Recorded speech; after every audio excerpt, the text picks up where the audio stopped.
নমস্কার। আজকে একটা ভীষণ গুরুত্বপূর্ণ বিষয় নিয়ে আপনাদের সাথে কিছু কথা শেয়ার করব।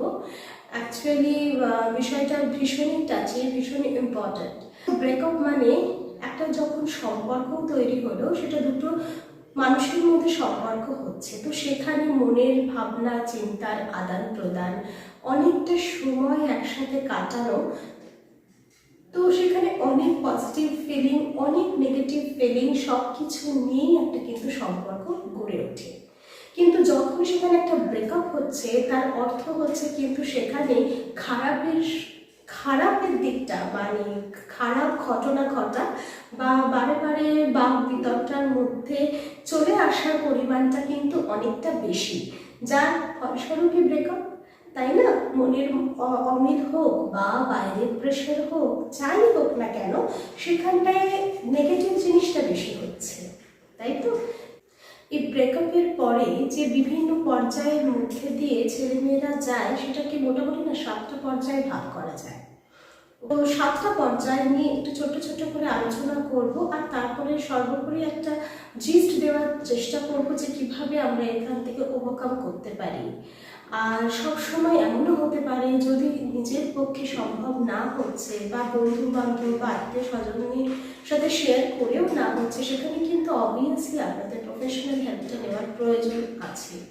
ওকে, তো এই যে বললাম যে 7টা পর্যায়ে বলবো যে কিভাবে হয়। ফার্স্ট যে স্টেপটা হয় সেটাকে আমরা বলি অ্যাম্বিভ্যালেন্স। অ্যাম্বিভ্যালেন্স হচ্ছে এটা না ওই কিরকম বলবো, টাগ অফ ওয়ারের মতন। মানে আপনার মাথা একটা কথা বলে, মন আর একটা কথা বলে। মন হয়তো বলছে যে না না, আমি আবার অ্যাডজাস্ট করবো বা আমি ওর সাথে বোঝার চেষ্টা করবো, হি ইজ কারেক্ট। আবার হয়তো মাথা থেকে বলছে যে না না, একদম নয়, ও আমাকে ভীষণভাবে অপমান করছে, এটা করছে, হোয়াট এভার। তো মাথা এক কথা বলে, মন এক কথা বলে এই সময়টায়। ওকে, তো এই মনে হয় যে না, ওকে ছেড়ে চলে যাব, আবার মনে হয় যে না না, ওই আবার হচ্ছে আমার কাছে আসবে ফিরে। তো এই ধরনের একটা কনফ্লিক্ট সিচুয়েশন কিন্তু এই স্টেজটা, ঠিক ব্রেকআপ হওয়ার পরে এই স্টেজটা কিন্তু দেখা যায়। নেক্সট স্টেজটা সেটা হচ্ছে ড্যানিয়েল আর শক, যেটা বলছি যে সেকেন্ড স্টেজ। এই সময় কি হয় না, তার মধ্যে একটা মানে রিফিউজিং দ্য রিয়েলিটি, যে সত্যি যে ব্রেকআপ হয়ে গেছে সেটা মানতে যেন চায় না, মানতে পারে না, না না কিছু হয়নি, ও আবার বুঝবে, ও আবার আমার কাছে রিটার্ন আসবে, বা আমার মধ্যে যে পেনটা হচ্ছে সেই সময়, যে সে যেহেতু নেই, একটা ফাঁকা একটা ভ্যাকিউম তো ক্রিয়েট হয়। কিন্তু তখন মনে হয় যে না, ও ঠিক বুঝবে, ও ঠিক বুঝে আমার কাছে ফিরে আসবে, বা আমার তো সেরকম কিছু হচ্ছে না, নিজের যে যন্ত্রণাটা সেটাকে সে ওভারল্যাপ করবার চেষ্টা করে। ওকে, থার্ড স্টেপ যেটা, সেটা হচ্ছে অ্যাঙ্গার অ্যান্ড রিসেন্টমেন্ট।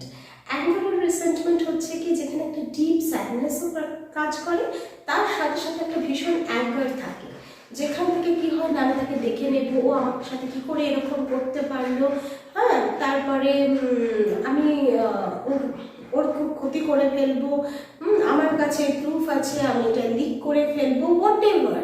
এইরকম ধরনের একটা কিন্তু মাথার মধ্যে কনসিস্টেন্টলি চলতে থাকে, যেখানটায় এই অ্যাঙ্গারের কারণ হয় হচ্ছে যে রিজেকশন। ওই রিজেকশনটা তখন নেওয়াটা খুব ডিফিকাল্ট হয়ে পড়ে সেই ব্যক্তির পক্ষে।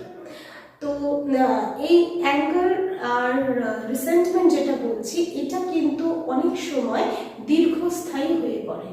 আর এটা যত দীর্ঘস্থায়ী হবে, মানে এই সময় আমরা যেটা বলি যে তোমার ক্ষমা করতে চেষ্টা করো, যাই করে থাকো তুমি, যদি if you are able to forget that person, actually you will feel better. Okay, তো সেই সময়টায় কি হয়, ওকে বেশি করে ব্লেম করতে থাকি, ওর জন্যই এটা হয়েছে, ওই রেসপন্সিবল, ও হচ্ছে বিট্রে করেছে। হ্যাঁ, অনেক সময় দেখানোর জন্য হয়তো এক্সের কাছে চলে যাওয়া, বা আমি অনেক বেটার থাকবো, হ্যাঁ, উইদাউট ইউ, এরকম ধরনের হচ্ছে একটা ভীষণ ডিপ স্যাডনেস কাজ করে, আর তার সাথে একটা অ্যাঙ্গার, নেগেটিভ ইমোশন হচ্ছে কিন্তু কাজ করে ডিউ টু ডিপ পেইন। ওকে, ওই স্যাড ফিলিংয়ের জন্য কিন্তু এটা হয়ে থাকে। এই সময়টায় কিন্তু নিজেকে ভীষণভাবে শান্ত রাখাটা একটা মাইন্ডফুলনেসের ভীষণ প্রয়োজন। যে স্টেজটা সেটা হচ্ছে বার্গেনিং অ্যান্ড নেগোশিয়েটিং। এরপরে কি হয়, তার মধ্যে মনে হয় আরেকটা বার ফিরে যাই, আবার গিয়ে চেষ্টা করি, আমি গিয়ে আবার কথা বলি, নিশ্চয়ই ও বুঝবে, আমাকে হয়তো ক্ষমা করে দেবে বা হোয়াট এভার, আমি নেগোশিয়েট করে নেব।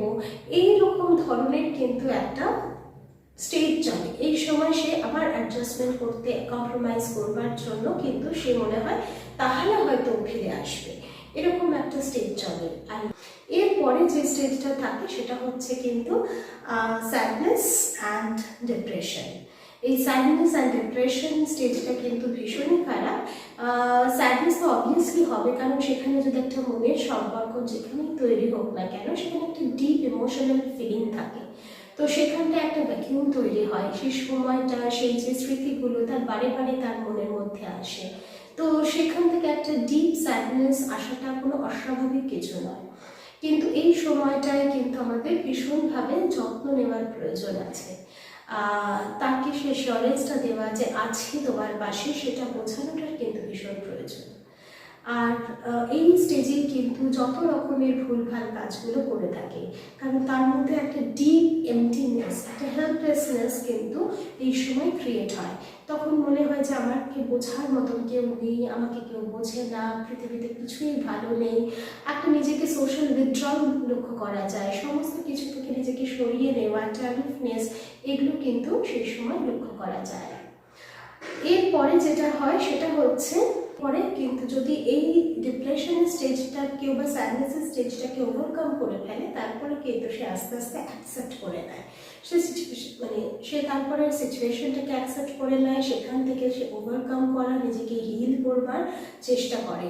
তারপরে সে নতুন নতুন ছোট ছোট হয়তো পদক্ষেপ নেয়, আবার হচ্ছে নিজেকে রিফর্ম করবার চেষ্টা করে, লেট গো এইটা বলবার কিন্তু স্টেজে আসে। আর লাস্ট যেটা বলবো সেটা হচ্ছে গ্রোথ অ্যান্ড মুভ অন। এরপরে যখন তার মধ্যে হিলিংটা হয়ে গেল, সে যখন ওটার থেকে বেরিয়ে আসতে পারলো, তারপরে কিন্তু সে মুভ অন করবে, আর সে নতুনভাবে গ্রোথের দিকে সে নিজেকে এগিয়ে নিয়ে যাবে। তো মোটামুটি একটা ছকের মধ্যে করে বোঝানোর চেষ্টা করলাম ঠিকই, কিন্তু সব কিছু ছকের মধ্যে না হলেও আমাদের কিন্তু এই পদক্ষেপ, এই যে পর্যায়গুলো বললাম, এই পর্যায়গুলোর মধ্যে দিয়েই কিন্তু কম বেশি মানুষ হচ্ছে তার একটা ব্রেকআপ হওয়ার পরে, একটা সিরিয়াস ব্রেকআপ হওয়ার পরে কিন্তু সে এইগুলোর মধ্যে দিয়ে সে আবার মুভ অন করতে পারে। এবারে যেটা বলার সেটা হচ্ছে যে অবভিয়াসলি, কারণ দুঃখ তো সারা জীবন থাকে না, আর দুঃখ, হ্যাঁ অবভিয়াসলি একটা ডিপ সম্পর্ক হলে তাকে কোনোদিনই সে ভুলবে না, কিন্তু যদি তোমাদের ব্রেকআপ হচ্ছে, তো তার মানে তাকে, তার কোনো ক্ষতি করা বা নিজের কোনো ক্ষতি করা, এটা কিন্তু কখনোই সঠিক কাজ নয়। এখান থেকে যেটা অ্যাকচুয়াল করতে হয়, নিজেকে আরও সুন্দর করে গ্রো করো, আরও সুন্দর করে এমন একটা জায়গায় আনো যেখান থেকে সে একদিন ভাবে যে কাকে হারালাম জীবনে। ওকে, তো রিভেঞ্জ নেওয়া মানে কাকে অ্যাসিড ছুটছে, কাকে মারছে বা something wrong someone is doing with another person, ওইভাবে রিভেঞ্জ নেওয়া যায় না। তুমি তাকে কোনোদিন ভালোই বাসোনি, তুমি ভালো যদি বাসো তাহলে নিজেকে আরো সুন্দর করে মেলে ধরো। পৃথিবীর বুকে তুমি জন্মেছো শুধু ওইটাই তোমার ডেস্টিনির জন্য নয়।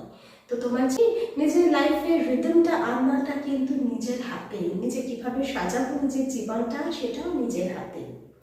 ঠিক আছে, তবে হ্যাঁ অবভিয়াসলি এর সাথে বলি, যদি ব্রেকআপ হয়েই যায় তাহলে সেটা যাক। কন্ট্যাক্ট রাখা বা স্টকিং করা, যেটা ভীষণ ভালো তোমরা করে থাকো এই সময়, ওটাকে ছেড়ে দাও, কারণ ওটা যত করবে তত বেশি যন্ত্রণার পরিমাণ তোমার জীবনে বাড়বে, কমবে না। নিজেকে কিভাবে আরো সুন্দর করে গ্রো করতে পারো পজিটিভ ওয়েতে, নিজের যে সুন্দর অসীম ক্ষমতা তোমার মধ্যে আছে সেগুলোকে ভুলে যেও না, সেগুলোকে আরো নতুন করে আবিষ্কার করার দিকে মনটা দেওয়াটাই মনে হয় আমাদের প্রয়োজন। আজকের মতো তাহলে এখানেই শেষ করে আবার অন্যদিন অন্য কোনো একটা বিষয় নিয়ে পজিটিভলি বলবো। নমস্কার।